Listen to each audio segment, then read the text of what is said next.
এবারে জিবরিল ডেকে ডেকে বললেন, ইয়া রাসূলুল্লাহ, ইয়া হাবিবাল্লাহ, নবী গো, ও প্রাণের নবী, এইটা হলো দুনিয়ার সুদখোর। আমার নবীজি বললেন, রে জিবরাইল, আমি তার পেটটার দিকে নজর দিয়ে দেখলাম, তার পেটের মধ্যে সাপ আর বিচ্ছু দেখা যায়। জোরে জোরে কন্যা নাউজুবিল্লাহ। এটা তার জন্য আযাব কিনা? এটা তার জন্য বিপদ কিনা?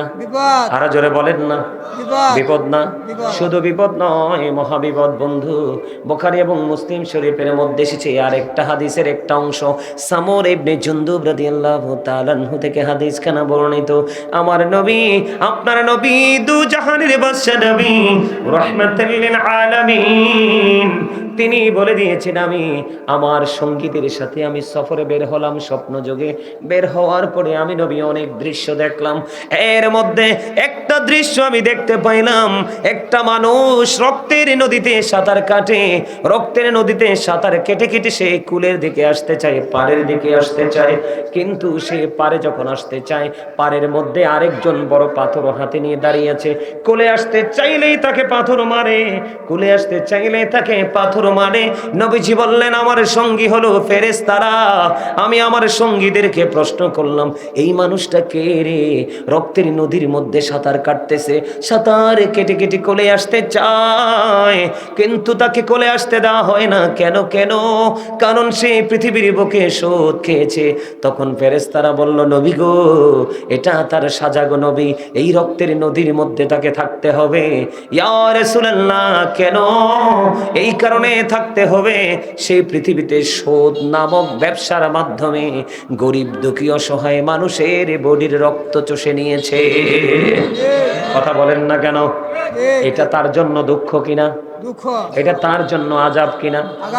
শুধু এখানে ক্ষান্ত নয় বন্ধু, জাহান্নামের মধ্যে সবচেয়ে বেশি কম আযাব হবে রে আগুনের একটা জোড়া জুতা। কি? জাহান্নামীকে আগুনের একটা জোড়া জুতা পরিয়ে দেওয়া হবে। এই জুতা যখন পরিয়ে দিবে, তার মাথা বন্ধু গরুর গোস্তের পাতিলের মতো, বিয়ে বাড়ির গোস্তের পাতিলের চাইতে আরো ভয়ঙ্কর ভাবে তার মাথাটা উত্তপ্ত হয়ে যাবে, উতরাইতে থাকবে, উতরাইতে থাকবে। ও বন্ধু, তার এই দুঃখ, তার এই যন্ত্রণা সেদিন কেউ নেবে না ভাগ। এবার আপনারা বুঝতে পারেন যে হুজুর আগুনটা কেমন হবে। আমার দিকে তাকান। হযরত আবু হুরায়রা রাদিয়াল্লাহু তাআলা আনহু থেকে হাদিসখানা বর্ণিত। আমার নবী, আপনার নবী, দোজাহানের বাদশা নবী, তিনি জানিয়ে দিয়েছেন, জাহান্নামের আগুন কি আল্লাহ রাব্বুল আলামিন 1000 বছর বন্ধু তাপ দিয়েছে, আগুনের রং হয়ে গেছে বন্ধু লাল। আল্লাহ কই, না না, এই আগুনে হবে না, এই আগুনে হবে না। তিনি আরো 1000 বছর তাপ দিলেন, আগুনের রং হয়ে গেছে বন্ধু সাদা। তিনি বললেন, না, এই আগুনে হবে না। আরো 1000 বছর তিনি তাপ দিয়েছেন, আগুনের রং হয়ে গেছে বন্ধু কালো। এক এক করে 3000 বছর উত্তপ্ত করে জাহান্নামী পাপী ক্যারেক্টারলেস পিপলদের জন্য, ক্যারেক্টারলেস পারসনদের জন্য, মেনদের জন্য আমার আল্লাহ ভয়ঙ্কর জাহান্নাম বরাদ্দ করে রেখেছে বন্ধু। সেদিন চিৎকার করবে, কান্নাকাটি করবে, হাহাকার করবে। সেদিন তুমি কোনো বন্ধু খুঁজে পাবে না, তুমি কোনো সাহায্যকারী খুঁজে পাবে না। শুধু এখানে ক্ষান্ত নয় ও বন্ধু, জাহান্নামীদের ভয়ঙ্করতার কোনো শেষ নাই। এই পৃথিবীর বুকে জোর জুলুম অন্যায় অত্যাচার যাই করে, টাকা উপার্জন করে কিসের জন্য? খাবারের জন্য, ঠিক কিনা বলেন? খাবারের জন্য, পোশাকের জন্য, কিসের জন্য? কথা বলেন না। ভালো খাবার খাওয়ার জন্য, ভালো পোশাক পরার জন্য, তাই কিনা? আমার দিকে তাকান, আমি আপনাদেরকে আযাব সম্পর্কে একটু বুঝাই, না হয় আপনারা বুঝতে পারবেন না। ও বন্ধু, অপরাধ অপরাধী ছোট হোক বা বড় হোক, আপনি কখনো এটাকে ছোট করে দেখতে পারবেন না। আল্লাহর পবিত্র কোরআন কালামে হাকিমের মধ্যে এসেছে, আল্লাহ রাব্বুল আলামিন ওই জাহান্নামীরা পৃথিবীর বুকে জোর জুলুম অন্যায় অত্যাচার করে, টাকা উপার্জন করে ভালো পড়ার জন্য, ভালো খাওয়ার জন্য, আপনার আমার প্রাণ প্রাণের নবী জানিয়ে দিয়েছে, আল্লাহ রাব্বুল আলামিন পবিত্র কালামে হাকিমে ঘোষণা দিয়েছে, সকল জাহান্নামী সকল পাপীদের জন্য একটা খাবার বরাদ্দ আছে। সেই খাবারটার নাম হলো বন্ধু তিনাতুল খাবাল।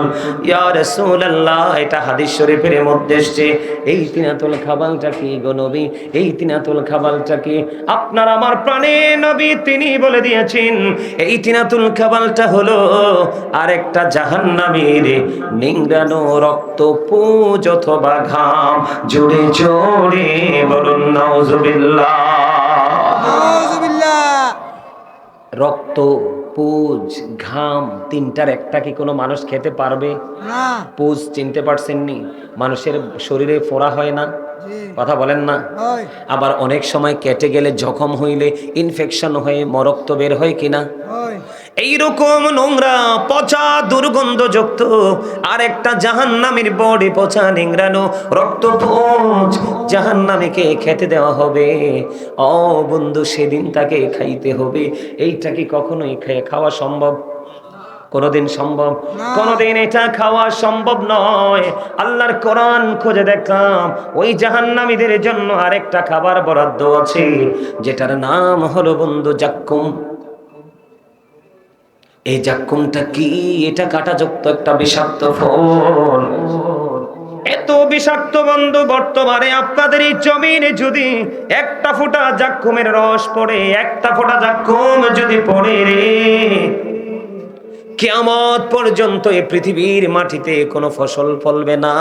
কারণ এই একটা ফোঁটা জাক্কুম আপনাদের এই জমিনে পড়লে শুধু বাংলাদেশ নয়, শুধু বাংলাদেশ নয়, গোটা পৃথিবীর মাটি বন্ধু বিষাক্ত হয়ে যাবে। জোরে জোরে কন্যা নাউজুবিল্লাহ। কি হয়ে যাবে? বিষাক্ত হয়ে যাবে, একেবারে বিষ হয়ে যাবে। এত জঘন্য, এত ভয়ঙ্কর রূপে রূপান্তরিত হবে যেটা বন্ধু বলা যায় না, সহ্য করা যায় না। সবচেয়ে বড় দুঃখজনক, সবচেয়ে বড় আফসোসের ব্যাপার হলো, এই পৃথিবীতে যখন মানুষ কাজ করতে করতে টায়ার্ড ফিল করে, মানে সে যখন নিজেকে দুর্বল মনে করে, একটুখানি তাকে দুর্বল মনে করে, তখন কিন্তু মানুষ আর কিছু না চাইলেও পানি পান করতে চায়। কথা বলে না? চাই কি চায় না? দেখবেন মানুষ যখন ক্লান্ত থাকে টিউবওয়েলের পানি খেতে চায় না, যখন সাথে সাথে মোটরের পানি ছাড়া হয় সাপ্লাইয়ের পানি খেতে চায় না, তখন মানুষের মধ্যে একটা আকাঙ্ক্ষা থাকে যে একদম ঠান্ডা পানি। অনেক সময় ঠান্ডা পানিতেও তার তৃপ্তি মিটে না। আইসক্রিম খায়, খায় কি খায় না? বরফ, যেমন রমজান মাসে দেখবেন যতই শীত বা গরম থাকুক, রমজান মাসে কিন্তু মানুষ শরবতের সাথে একটু হলো বরফ দেয়। অন্যথায় যাদের ফ্রিজ আছে, ফ্রিজের মধ্যে ঠান্ডা পানি করে তারা কি করে? শরবতের সাথে মিলায়া খায়, সারা দিনের ক্লান্তিটা দূর করার জন্য। বলে হুজুর এখানে কেন আসলেন? জাহান্নামে যারা যাবে, অপরাধী যারা হবেন, তাদের এমন ভয়ঙ্কর পরিণতি হবে রে। আমার নবীজি জানিয়ে দিয়েছে, উম্মত জীবনে গুনাহ করো না, অন্যায় করো না, কোরআন হাদিসের আইন অমান্য করো না, কোরআন হাদিসের আইনকে অমান্য করো না, আল্লাহ এবং আল্লাহর হাবিবের সাথে প্রেমের ডুরি লাগাও। কেন গো, কেন গো? এই কারণে তোমাকে প্রেমের ডুরি লাগাইতে হবে। আল্লাহ রাসূল বলেছেন, জাহান্নামীদের যখন কলিজা ছিঁড়ে যাবে, কলিজা সেট করে যাবে, পানির তৃষ্ণায় যখন তারা পাগল পারা হয়ে যাবে, আমার দিকে তাকান, কি করবে? যখন পানির তৃষ্ণা লাগবে, এত উত্তপ্ত গরম পানি তাদের মাথার মধ্যে বন্ধু ঢেলে দেওয়া হবে। মাথায় ঢেলে দিতে দেরি, এই পানিটা বন্ধু পেটের মধ্যে ঢুকবে। কোথায়? পেটের মধ্যে ঢুকবে। পেটের মধ্যে ঢুকতে দেরি রে, 2 রানের মধ্যখানে দিয়ে পেটের ভিতর থেকে সব কিছু লিকুইড হয়ে গলে গলে গলে গলে পড়তে থাকবে। আমার দিকে তাকান, সবচেয়ে বড় দুঃখজনক খবর হলো বন্ধু, আমার আল্লাহ জানিয়ে দিয়েছে, এদিকে তাকান, সবচেয়ে বড় যেটা দুঃখের খবর, সবচেয়ে বড় যেটা আফসোসের ব্যাপার, সবচেয়ে বড় যেটা ভয়ঙ্কর খবর, এই খবরটা হলো বন্ধু, আমার দিকে তাকান, আপনি জাহান্নামের মধ্যে কষ্টের কোনো শেষ নাই। আমি আপনাদেরকে বলি, কিয়ামতের দিন জাহান্নামীদের জন্য এত ভয়ঙ্কর হবে, পাপীদের জন্য এত ভয়ঙ্কর হবে। কিয়ামতের দিনের ভয়ঙ্কর এত ভয়ঙ্কর হবে রে। মা আয়েশা সিদ্দিকা রাদিয়াল্লাহু তাআলা আনহা যখন আপনার আমার প্রাণের নবীকে প্রশ্ন করলেন, ইয়া রাসূলুল্লাহ, নারী পুরুষ কি সেদিন উলঙ্গ থাকবো? কয় হ্যাঁ, নারী পুরুষ উলঙ্গ থাকবে। ওগো নবী, একজন নারী একজন পুরুষ কি একজন আরেকজনের দিকে তাকাবে না? নবীজি বললেন, না রে আয়েশা, না, ওই দিনে তো ভয়ঙ্কর অবস্থা হবে রে আয়েশা, কেউ কারো দিকে নজর দেওয়ার মতো, খেয়াল করার মতো সিচুয়েশন থাকবে না। এত ভয়ঙ্কর হবে, একটা মা তার বাচ্চা প্রসব করার সময় হওয়ার আগে গর্ভপাত করে ফেলবে। একটা ওই অবলা প্রাণী তার বাচ্চা প্রসব করার পরে তার বাচ্চার কথা বলে যাবে। ও বন্ধু, এত ভয়ঙ্কর হবে। আল্লাহ রাব্বুল আলামিন পবিত্র কালামে হাকিমে কোরআন শরীফের 30 পারায় সূরা ইনফিতরের প্রথমে বলেছেন, ইদাস সামাউ ফাতারাত ওয়া ইদাল কাওয়াকিবু ইনতাসারাত ওয়া ইদাল বিহারু ফুজ্জিরাত। আমার আল্লাহ বলেছে, বন্ধু, সেদিন আকাশ ভেঙে চলে যাবে, তারকাগুলো বিক্ষিপ্ত হয়ে ঝরে ঝরে পড়বে, সমুদ্র সেদিন উদ্বেলিত হয়ে যাবে। এত ভয়ঙ্কর হবে। আমার আল্লাহ বলেছেন, আমি আসমানটাকে এমন ভাবে গুটিয়ে নিব, এমন ভাবে ক্লোজ করে নিব, যেমনি ভাবে একজন মানুষ তার লিখিত দপ্তরটাকে গুটিয়ে নেয়। জোরে জোরে কন্যা আল্লাহু আকবার। একজন মানুষ তার লিখিত দপ্তরটাকে যেমনি গুটিয়ে নেয়, আমি আল্লাহ সেদিন আসমানটাকে কি করব? গুটিয়ে নেব। এই যে তোমরা দেখতে পাও বন্ধু, উঁচু উঁচু পাহাড়, এই উঁচু উঁচু পাহাড় গুলো ধোঁয়ার মতো উঠতে থাকবে। তোমরা জানো না, জাহান্নামীদের বিপদের কোনো শেষ নেই। প্রত্যেকটা ধাপে ধাপে ধাপে ধাপে তাদের ভয়ঙ্করতা, তাদের বিপজ্জনক সংকেত তোমাদেরকে আমি কেমন করে বোঝাবো? তোমরা আমার দিকে তাকাও। তোমরা যুবকেরা জান্নাতের বাগানে এসেছো, আমি অনেক খুশি হয়েছি, কারণ যৌবনকালের আমল আল্লাহর কাছে বেশি পছন্দের। দুনিয়াতে তুমি হাঁটো, আনন্দ করো, কোনো সমস্যা নেই, কিন্তু যখন নামাজের প্রয়োজন নামাজটা পড়ে নাও, যখন আল্লাহর গোলামি করার প্রয়োজন তখন গোলামিটা করে নাও, যখন দুনিয়াতে মহাব্বত করে ঘোরার সময় ঘুরে নাও, তখন তুমি দুনিয়া এবং আখিরাত দুটোকেই নিয়ামত হিসাবে পাবে। আমি তোমাদেরকে বলি, ফুল কাল হাসরের ময়দানে যুবক তোমরা, তোমাদেরকে বলি, এত ভয়ঙ্কর হবে। পৃথিবী থেকে সূর্যটা 9,13,00,000 মাইল দূরে, সূর্যের আলো পৃথিবীতে আসতে সময় লাগে মাত্র 8 মিনিট 20 সেকেন্ড। প্রতি সেকেন্ডে 1,86,000 মাইল বেগে পৃথিবীর দিকে ছুটে আসে। এত আবরণ ভেদ করে সূর্যের আলো আমাদের গায়ে লাগে, আমরা সূর্যের তাপটা সইতে পারি না। জাহান্নামী যারা, পাপী যারা, তারা যখন ওই হাসরের ময়দানে বন্ধু একত্রিত হবে, তাদের মাথার উপর থাকবে সূর্য, সোয়া হাত উপরে থাকবে ডিরেক্টলি সূর্যটা। সূর্যের তাপে তার গা ঘেমে যাবে, ঘামের মধ্যে সে ডুবে যাবে, দুর্গন্ধময় হয়ে যাবে তার পরিবেশ, কান্নাকাটি করবে, চিৎকার করবে, হাহাকার করবে, সঙ্গী কাউকে খুঁজে পাবে না। কিন্তু তোমরা যদি যৌবনকালে আল্লাহ এবং আল্লাহর হাবিবকে ভালোবেসে আল্লাহর গোলামি করে যেতে পারো, আমার নবীজি জানিয়ে দিয়েছে, কাল হাসরের দিন আসমান থাকবে না, কিয়ামতের দিন আসমান থাকবে না, থাকবে শুধু আমার আল্লাহর আরশের, আমার আল্লাহর আরশ। আল্লাহর হাবিব জানিয়ে দিয়েছে, সেই দিন যেই যুবকেরা যৌবনকালে আল্লাহর গোলামি করবে, সেই দিন আল্লাহ রাব্বুল আলামিন আল্লাহর আরশের ছায়ার নিচে যুবকদেরকে জায়গা আশ্রয় দিবে। সুবহানাল্লাহ, জোরে জোরে সুবহানাল্লাহ, আর জোরে সুবহানাল্লাহ।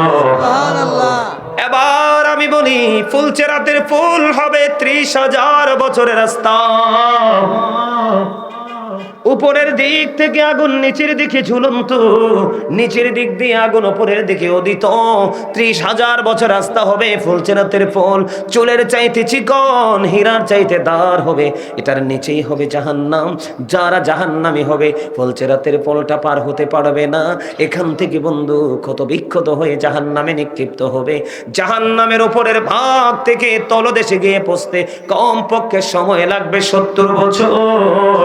আর যারা আল্লাহ রাসূলের গোলামি করেছে, ও বন্ধু, তাদের জন্য নিয়ামত। তোমরা টেনশন করো না। জিবরাইল আলাইহিস সালাম কথা দিয়েছে।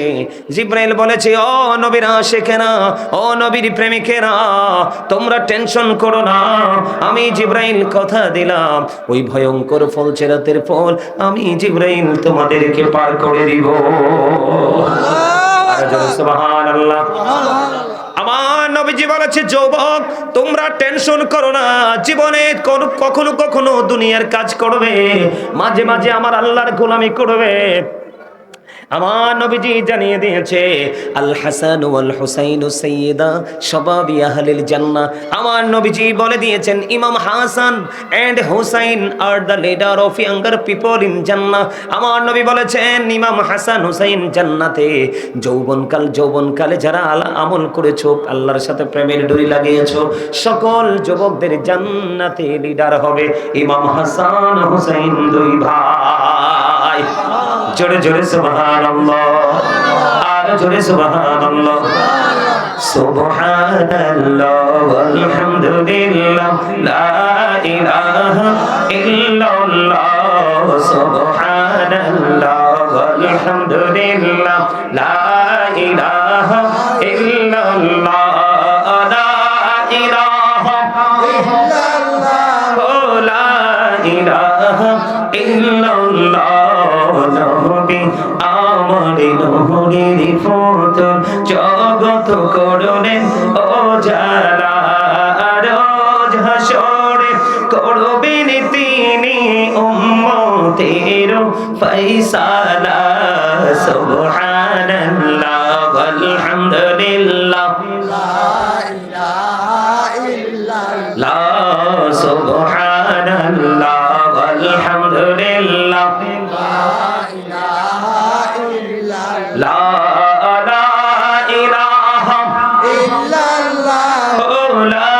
ইলাহা ইল্লাল্লাহ। আরশ কুরসি লৌহ কলম সৃষ্টি জাহান ওসিলা যে আল্লাহ খুশি হইয়া নাম রাখিলেন হাবিবুল্লাহ। সুবহানাল্লাহ ওয়ালহামদুলিল্লাহ লা ইলাহা ইল্লাল্লাহ, লা ইলাহা ইল্লাল্লাহ মুহাম্মাদুর রাসূলুল্লাহ সাল্লাল্লাহু আলাইহি ওয়াসাল্লাম। জোরে জোরে বলুন আলহামদুলিল্লাহ। মাইকে ডাকে আওয়াজ করছে, আমার কথা বুঝতে পারছেন আপনারা? জান্নাতীদের জন্য জান্নাতীদেরকে রিসিভ করবে কে? ইমাম হাসান হুসাইন দুই ভাই। আর যারা ইমাম হাসান হুসাইন নবীর আহলে বাইতকে ফলো করতে না পারবে, তাদেরকে অনুকরণ করে জীবনের পথ চলাটাকে সুন্দর করতে না পারবে, তাদের কোনো অভিভাবক নাই, তাদের কোনো অভিভাবক নাই। এদিকে তাকান, ওয়াজ মুখস্থ করে যাবেন, আজকে মাথায় করে নিয়ে যাবেন। ফুলচেরাতের পোল হবে 30,000 বছরের রাস্তা। বুঝতে পারছেন নি? কত হাজার? 30,000। 30,000। একটা মানুষ বাসে কতদিন? 50। এখনকার মানুষ 50, 60, ঠিক না? আগের মানুষ 100-100-র উপরে 150 গেছে। 100-150 বছর মনে হয় কতদিন, কিন্তু 30,000 বছরের রাস্তাটা কতদিন হবে বোঝো রে বন্ধু? যদি তুমি নদীর সাথে প্রেম লাগাইতে পারো, তাহলে ওই ফুলচেরাতের পোলের জামিনদার হবে হযরত জিবরাইল। এবার আসো বন্ধু, জাহান্নামী জান্নাতীদের পায়ের মধ্যে জান্নাতি খরম পরিয়ে দেওয়া হবে। সুবহানাল্লাহ কয় না? কি পরানো হবে? খরম দেখছেন না? আপনারা তো দেখছেন কাঠের খরম। আগে মুরব্বীরা খরম পড়তো, আমিও পড়েছি, পায়ে দিছি, দাদার আমলের খরম। আপনারা পড়েন নাই? এরকম জান্নাতীদেরকে খরম দেওয়া হবে বন্ধু। আর জাহান্নামীদেরকে মাটি বানানো হবে তামা। কি কথা কয় না? কি মাটি বানানো হবে? কি তামা। এত উত্তপ্ত হবে রে, তোমার পা থাকবে খালি। হুজুর এখানে কেন আসলেন? তুমি তোমার কবর থেকে হাসরের ময়দানে যাইতে সময় লাগবে কম পক্ষে 50,000 বছর। কত বছর? 50,000 বছর। কথা শিখে নেন, বুঝে নেন, কত হাজার বছর? 50,000 বছর। আপনারা তো যে রং দেখছেন এই রং না, আরো রং আছে। এই রং আপনাকে নিয়ে যাবে আসল রঙের কাছে। কথা কি বুঝতে পারছেন নি?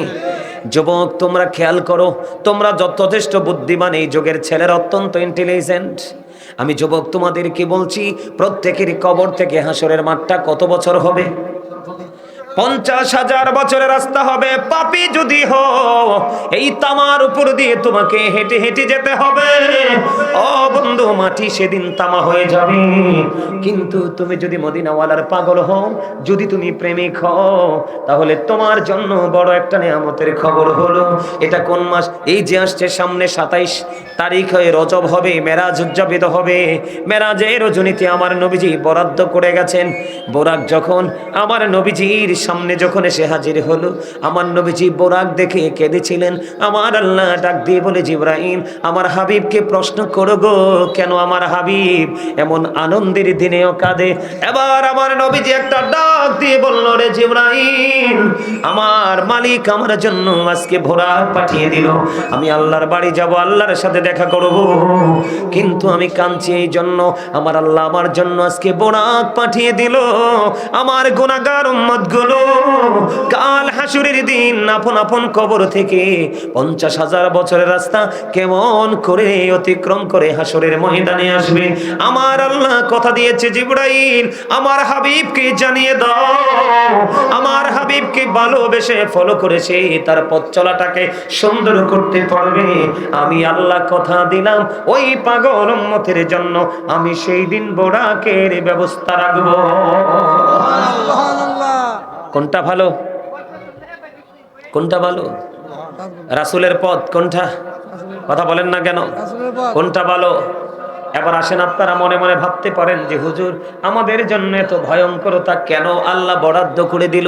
এই ভয়ঙ্করতা বরাদ্দ করে দেওয়ার কারণ হলো, এই ভয়ঙ্করতা বরাদ্দ দেওয়ার কারণ হলো, বন্ধু আমার দিকে তাকান, সূরা ইউনূসের 44 নম্বর আয়াতে আল্লাহ বলেছেন, ইন্নাল্লাহা লা ইয়াযলিমুন নাসা শাইয়্যান ওয়ালাকিন্নান নাসা আনফুসাহুম ইয়াযলিমুন। Allah doesn't wrong his slave, we are the ones who do wrong। আল্লাহ বলেছেন, আল্লাহ আল্লাহর বান্দার উপর অত্যাচার করে না, জুলুম করে না, বান্দা নিজেই নিজের উপর অত্যাচার করে। সূরা ইউনূস 44 নম্বর আয়াত। আল্লাহ শুধু এখানে একান্ত নয়, আল্লাহ আরো বলেছেন, আল্লাহু লা ইউহিব্বুজ জালিমিন। আল্লাহ doesn't like the unjust।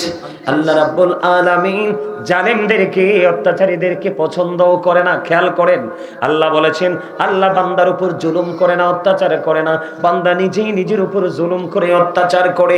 আল্লাহ আবার বলতেছে, আল্লাহু লা ইউহিব্বুজ জালিমিন। যারা জালেম, আল্লাহ রাব্বুল আলামিন জালেমদেরকে পছন্দও করে না। আল্লাহ রাব্বুল আলামিন আরো বলে দিয়েছেন, ওমানি জালিমিনা মিন আনসার। জালেমরা যখন বিপদে পড়বে, আমার আল্লাহ বলেছেন তাদের জন্য কোনো সাহায্যকারীও নাই। কথা বুঝতে পারছেন নি? আমার কথা বুঝতে পারছেন? যারা অত্যাচারে, তাদের জন্য কোনো কি নাই, সাহায্যকারী নাই। ও বন্ধু, তাদের জন্য কোনো হেল্পার নাই, তাদেরকে হেল্প করার মতো। আরো বড় দুঃখজনক খবর শোনেন, জাহান্নামীদের কোনো গতি নাই বন্ধু। এই পৃথিবীতে আপনি অভাবে পড়লে কেউ না কেউ আপনাকে কিছু দিয়ে সাহায্য করে। অসুস্থ হলে কেউ না কেউ আপনাকে ডক্টরের কাছে নিয়ে যায়, হসপিটালে নিয়ে যায়, যায় কি যায় না? এমনি করে করে আপনার জীবনে যত প্রতিকূলতা, যত ভয়াবহতা, যা কিছু আপনার জীবনে আছে, দুনিয়াতে আপনাকে সাহায্য করার জন্য কেউ না কেউ বন্ধু ছুটে আসে রে। কিন্তু উপারটা এত ভয়ঙ্কর, উপারটা এত বিপজ্জনক হবে রে বন্ধু। আল্লাহ রাব্বুল আলামিন বলে দিয়েছেন, লা ইয়ামুতু, কি লা ইয়ামুতু, আল্লাহ বলেছেন people will not die that day. সেদিন মানুষগুলো মরতে পারবে না। আল্লাহ বলেছেন ফিহা ওয়ালা ইয়াহইয়া, আল্লাহ বলেছেন ফিহা ওয়ালা ইয়াহইয়া, people will not be able to live that day. সেদিন মানুষগুলো বাঁচতেও পারবে না। আল্লাহ বলেছেন ওমা হুমান হাবি গায়িবিন, আল্লাহ বলেছেন people will not be able to escape that day.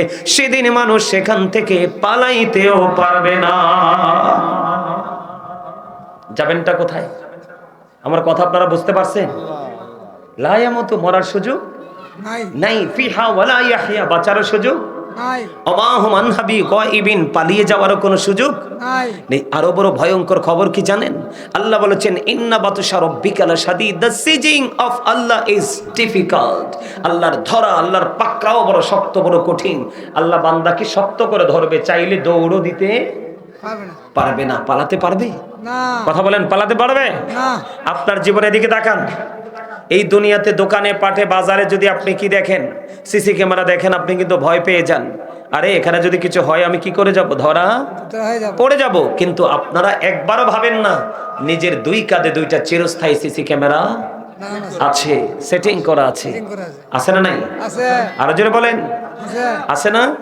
এই সিসি ক্যামেরাতে আপনার জীবনের সব কিছু রেকর্ড হচ্ছে। কি হচ্ছে? সব কিছু রেকর্ড হচ্ছে। এই রেকর্ড যে হচ্ছে সেটা কিন্তু আপনার দরবারে কি হবে? আল্লাহর দরবারে কিন্তু এটা, এই রেকর্ডটা কিন্তু একদিন আল্লাহর দরবারে আপনি দেখতে পাবেন। কোন দিন? কিয়ামতের দিন কবরটা যখন ওপেন হবে। আল্লাহ বলেছেন, ওয়াইদাল কুবুর বুসিরাত আলিমাত নাফসুম মা কদ্দামাত ওয়া আখারাত। জোরে জোরে বলুন আল্লাহু আকবার। আল্লাহু আকবার। আল্লাহ বলেছেন কবরটা যখন ওপেন হয়ে যাবে, কি হয়ে যাবে? উন্মুক্ত হয়ে যাবে। তখন আপনি, আমি, আমরা কে কি করেছি আর কি করিনি আমরা সব কিছু প্র্যাকটিক্যালি দেখতে পাবো, জানতে পারবো। যাবেন কোথায়? আল্লাহ রাসূল বলেছেন, হাদিস শরীফের মধ্যে এসেছে, আল কবর রাউজাতুম মির রিয়াদিল জান্নাতি আও হুফরাতুম মিন হুফারিন নার। কবরটা জান্নাতের একটা বাগান হবে, জাহান্নামের একটা গর্ত হবে। আপনি কোনটা কবরকে কি হিসাবে পেতে চান? জান্নাত হিসাবে? কি হিসাবে? জান্নাত। জান্নাত হিসাবে যদি আপনি পেতে চান, কবরে যদি আপনার কবরটা যদি জান্নাত হয়ে যায় তাহলে মনে করবেন আপনি প্রত্যেকটা জায়গায় বেঁচে যাবেন। কিন্তু কবর যদি আপনার বিপক্ষে চলে যায় তাহলে আপনার নেক্সট যে স্টেপ আছে, প্লেস আছে, সবগুলোতে আপনার বিপদ অপেক্ষা করে। কেন জানেন বন্ধুরে আমার? ইসলামের তৃতীয় খলিফা হযরত ওসমান জিন নূরাইন রাদিয়াল্লাহু তাআলা তিনি যখন কবর দেখতো রে, কবর দেখলে তিনি এত বেশি কাঁদতেন, মনে হতো যেন দুইটা চোখ বন্ধ, ঝর্ণা হয়ে গেছে। ওনাকে একদিন প্রশ্ন করা হলো, আপনি কেন গো এত বেশি কাঁদেন?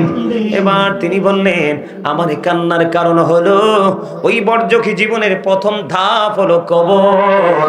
এই কবরে যদি মানুষ পার পেয়ে যায় রে, সে প্রত্যেকটা জায়গায় পার পেয়ে যাবে। আর এই কবরের মধ্যে যদি সে বিপদে পড়ে যায় তাহলে তারপরে নেক্সট প্রত্যেকটা জায়গায় তার জন্য বিপদ অপেক্ষমান।